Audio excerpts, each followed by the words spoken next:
আসসালামু আলাইকুম। সবার প্রতি অনেক অনেক দোয়া আর ভালোবাসা জানিয়ে শুরু করছে আমার আজকের এই টিউটোরিয়াল। আশা করছি যে যেখান থেকে ভিডিওটি দেখছেন আল্লাহর অশেষ রহমতে সবাই অনেক অনেক ভালো আছেন।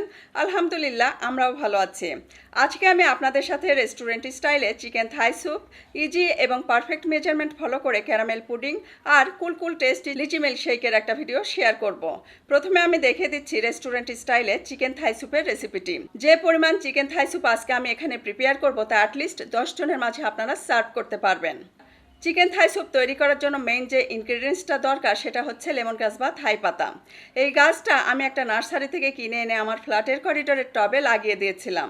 সেখান থেকে কিছুটা পরিমাণ লেমন গাছ বা থাই পাতা আমি উঠিয়ে এনেছি। তারপর খুব সুন্দর করে পানি দিয়ে ধুয়ে নিয়েছি পাতাগুলো।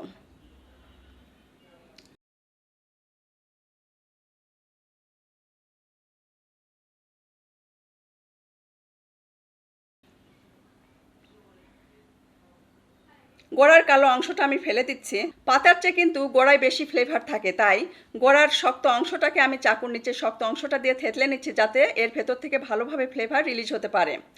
এরপর 1.5 থেকে 2 ইঞ্চি পরিমাণে আমি কেটে নিচ্ছি। এখানে প্রায় 2 মুঠি পরিমাণ লেমন গ্রাস বা থাই পাতা আছে। আজকে আমি ক্যানের মাশরুম নিয়েছি। এই মাশরুমগুলো পাতলা পাতলা স্লাইস করে কেটে নিচ্ছি। চাইলে কিন্তু আপনারা খোলা মাশরুমটা দিয়েও এই রেসিপিটি প্রিপেয়ার করতে পারেন। যে কোনো সুপার শপে কিন্তু আপনারা এই ক্যানের মাশরুমটা পেয়ে যাবেন।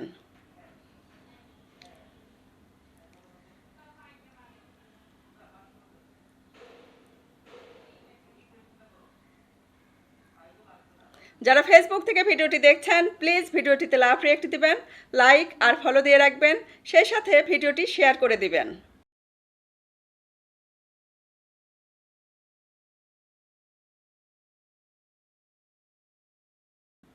এখানে 1 কেজি চিকেন বোন আছে, অর্থাৎ চিকেনের হাড় হাড্ডি আছে।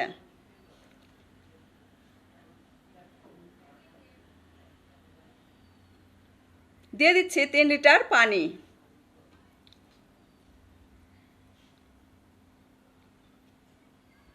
1 টেবিল চামচ লবণ, 1 ইঞ্চি থাই আদা পাতলা স্লাইস করে কেটে নিয়েছি সেটা দিলাম। 1 ইঞ্চি রেগুলার আদা পাতলা স্লাইস করে কেটে নিয়েছি সেটাও দিলাম। 1 মুঠি পরিমাণ লেমন গ্রাস বা থাই পাতা এখন আমি এর ভেতরে দিয়ে দিব।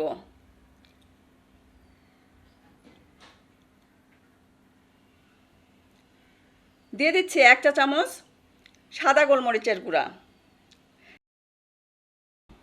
এখন আমি ঢাকনা দিয়ে ঢেকে দিব। মিডিয়াম আঁচে জাল দিব। যখন দেখবেন একটা হুইসেল বা সিটি এসে গেছে সাথে সাথেই চুলার ফ্লেমটা লো করে দিব 25 মিনিটের জন্য।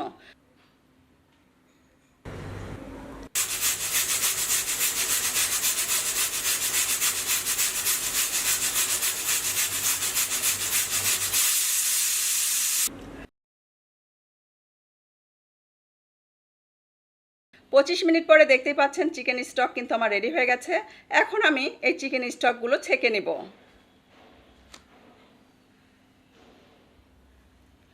চিকেন স্টকের উপরে যে তেলটা দেখতে পাচ্ছেন এটা কিন্তু চিকেন থেকে বের হয়েছে। আমি এক্সট্রা কোনো তেল এর সাথে অ্যাড করিনি।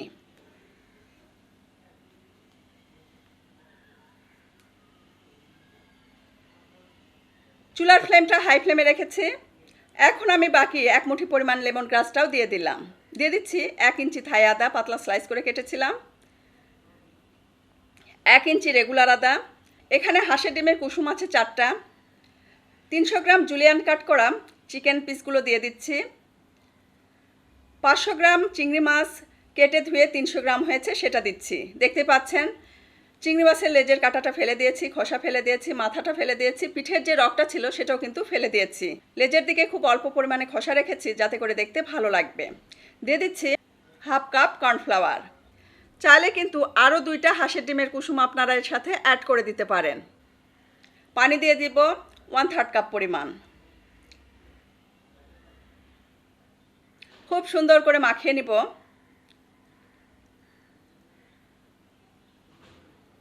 এখন আমি চিকেন স্টকের সাথে এটা মিশিয়ে দিব।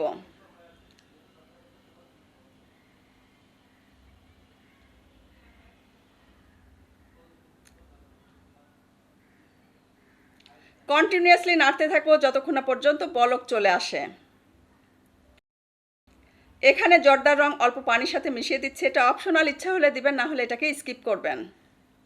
আমরা কিন্তু অনেকে এই রেস্টুরেন্টে চিকেন থাই স্যুপ খেয়ে থাকি, সেই চিকেন থাই স্যুপ কিন্তু অনেক বেশি কালারফুল থাকে। ডিমের কুসুম থেকে কিন্তু কখনোই চিকেন থাই স্যুপের কালারটা আসে না, তারাও কিন্তু ফুড কালার ব্যবহার করে থাকে। দিয়ে দিচ্ছি 1 কাপ টমেটো সস, স্বাদ মতো লবণ, চিনি দিচ্ছি 4 টেবিল চামচ, আর লেবুর রস দিচ্ছি 3 টেবিল চামচ, গোলমরিচের গুঁড়া দিচ্ছি 1 চা চামচ, 10-12টা কাঁচামরিচ ফেটে দিয়েছি, আর দিয়ে দিচ্ছি 1 কাপ মাশরুম। সব কিছু একসাথে নেড়েচেড়ে মিশিয়ে নিব, আর হাই ফ্লেমে জাল দিব 5 থেকে 7 মিনিট। 5 থেকে 7 মিনিটের মধ্যে কিন্তু আমার চিকেন থাই স্যুপটা রেডি হয়ে যাবে। দেখতেই পাচ্ছেন চিকেন থাই স্যুপ কিন্তু আমার রেডি হয়ে গেছে। চুলার ফ্লেমটা আমি বন্ধ করে দিয়েছি। আজকে কিছু গেস্টদের জন্য এই চিকেন থাই স্যুপ আমি প্রিপেয়ার করেছি। তারা খুব মজা করে এই চিকেন থাই স্যুপটা খেয়েছে। তারা তো বলছিল যে এটা আমি রেস্টুরেন্ট থেকে কিনে এনেছি। যখন তারা শুনেছে এই চিকেন থাই স্যুপ আমি বাসায় প্রিপেয়ার করেছি, তারা তো মহা খুশি। তারা বলছিল অসম্ভব টেস্টি হয়েছে এই চিকেন থাই স্যুপের রেসিপিটি। অনেকে কিন্তু থাই আদা চেনেন না, এটা হচ্ছে থাই আদা। আমি ঢাকা নিউ মার্কেটের পেছনে যে মার্কেট আছে সেখান থেকে এই থাই আদা কিনে এনেছিলাম। এখন আমি দেখিয়ে দিচ্ছি ক্যারামেল পুডিংয়ের রেসিপিটি। এই ক্যারামেল পুডিং কিন্তু শিশু থেকে বৃদ্ধ প্রত্যেকেই পছন্দ করে। অসম্ভব টেস্টি এই ক্যারামেল পুডিংয়ের রেসিপিটি।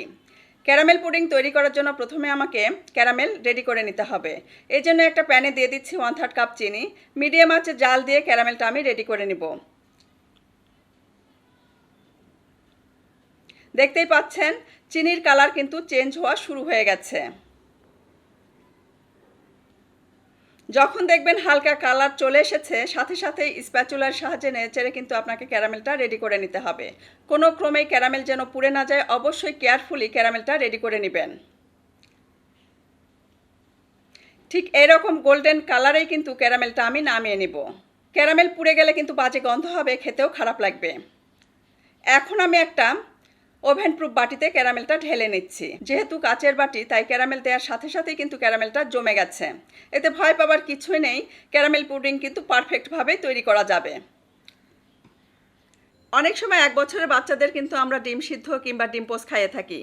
বাচ্চারা কিন্তু এটা হজম করতে পারে না, অনেক সময় দেখা যায় ডিমে জার্ম থাকে। এই জার্ম থাকার কারণে বাচ্চাদের পেট খারাপ হয়। খুব সহজেই একটা ডিম দিয়ে কিন্তু বাচ্চাদের পুডিং তৈরি করে দিতে পারেন। এটা বাচ্চারা খুব মজা করে খাবে, সেই সাথে হজম নিয়ে কোনো টেনশন করতে হবে না। এখানে একটা মিক্সিং বোলে নিয়ে নিচ্ছি 2 কাপ লিকুইড দুধ। এই দুধ কিন্তু হালকা গরম আছে। দিয়ে দিচ্ছি 1 কাপ গুঁড়া দুধ।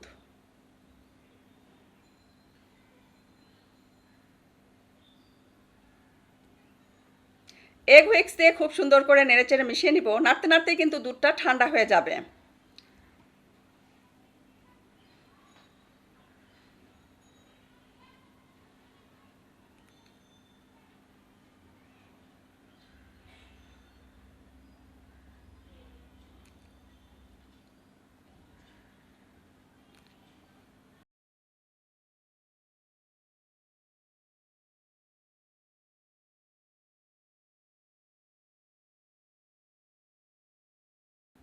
এখানে একটা ব্লেন্ডার জাগে আমি গুঁড়া দুধ আর লিকুইড দুধের মিক্সচারটা ঢেলে দিচ্ছি।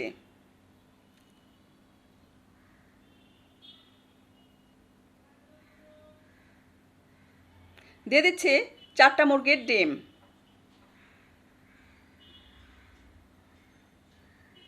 চিনি দিচ্ছি 1/3 কাপ। টেস্ট অনুযায়ী চিনিটা আপনারা অ্যাড করে দিবেন। দিয়ে দিচ্ছি ভ্যানিলা এসেন্স 1 চা চামচ।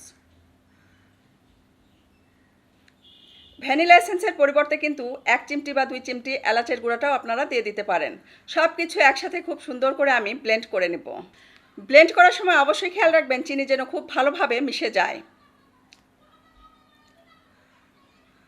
ব্লেন্ড করা আমার হয়ে গেছে। দেখতেই পাচ্ছেন ক্যারামেল পুডিংয়ের এই মিক্সচারটা কিন্তু সাদাটে হয়ে গেছে, সেই সাথে ফমে ফমে একটা ভাব চলে এসেছে। অর্থাৎ এই মিক্সচারটা আমার পারফেক্টভাবে তৈরি হয়েছে।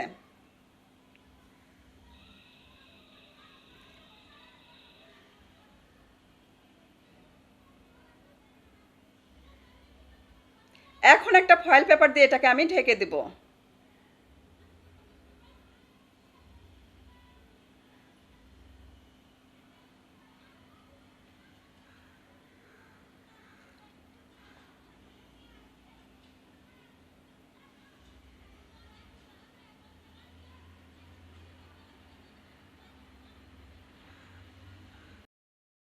এখানে একটা প্যানে দিয়ে দিচ্ছি অল্প করে পানি, প্রায় 2 কাপের মতো পানি আমি দিয়েছি। পানি যখন হালকা গরম হবে তখন আমি এর ভেতরে দিয়ে দিব একটা সুতি কাপড়। এখানে একটা পাতলা সুতি কাপড় 4 ভাঁজ করে আমি দিয়ে দিয়েছি।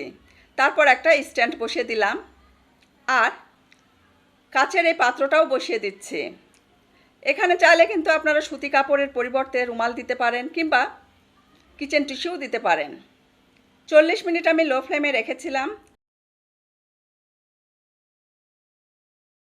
40 মিনিট পরে দেখতেই পাচ্ছেন ক্যারামেল পুডিং কিন্তু আমার রেডি হয়ে গেছে।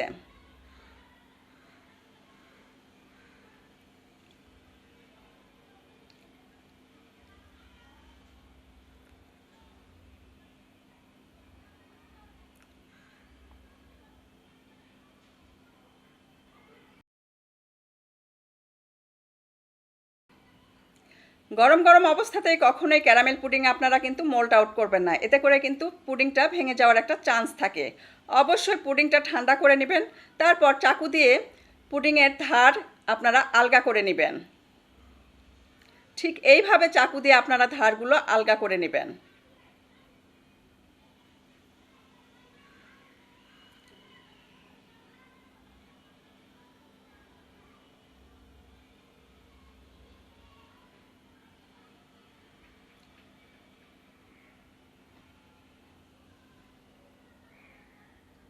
এখন আমি একটা সার্ভিং ডিশে এই ক্যারামেল পুডিংটা মোল্ড আউট করে নেব।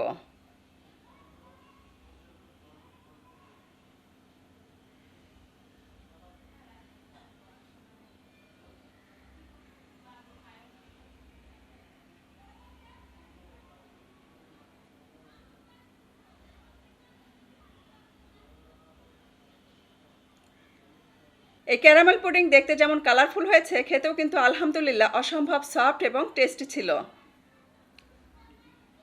কেটে আমি দেখিয়ে দিচ্ছি ভেতরটা কেমন হয়েছে।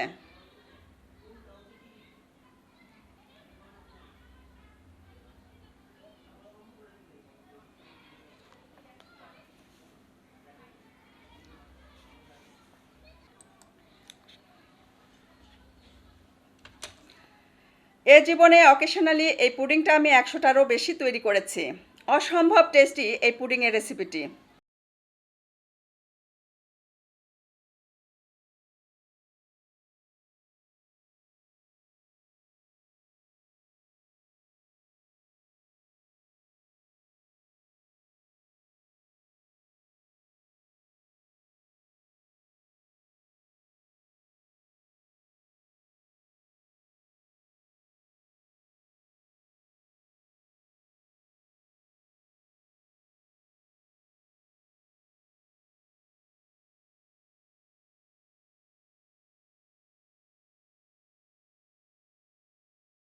এখন আমি দেখিয়ে দিচ্ছি প্রাণ ঠান্ডা করা লিচি মিল্কশেকের রেসিপি। লিচি মিল্কশেক তৈরি করার জন্য অবশ্যই আপনাকে লিচু নিতে হবে।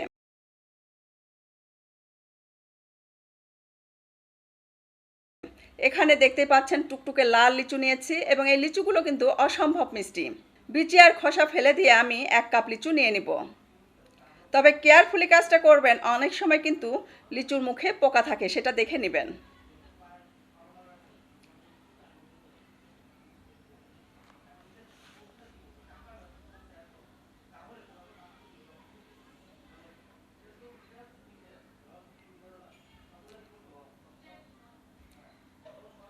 বাজারে কিন্তু প্রচুর পরিমাণে আমাদের দেশি ফল থাকে, এই দেশীয় ফলগুলো কিন্তু প্রচুর পরিমাণে খাবে।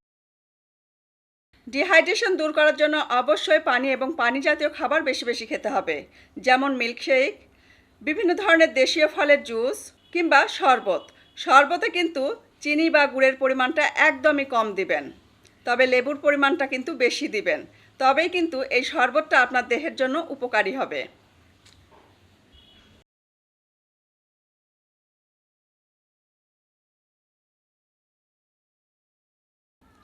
দুধ আগে থেকে জাল দিয়ে আমি ঠান্ডা করে নিয়েছি।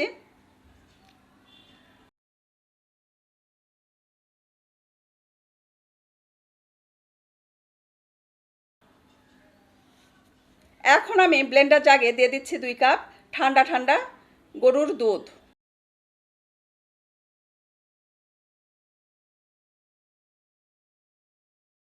দিয়ে দিচ্ছি 1 কাপ বরফ।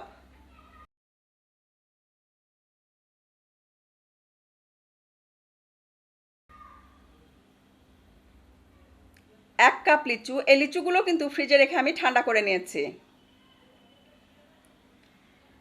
স্বাদ মতো চিনি দিচ্ছি 3 টেবিল চামচ।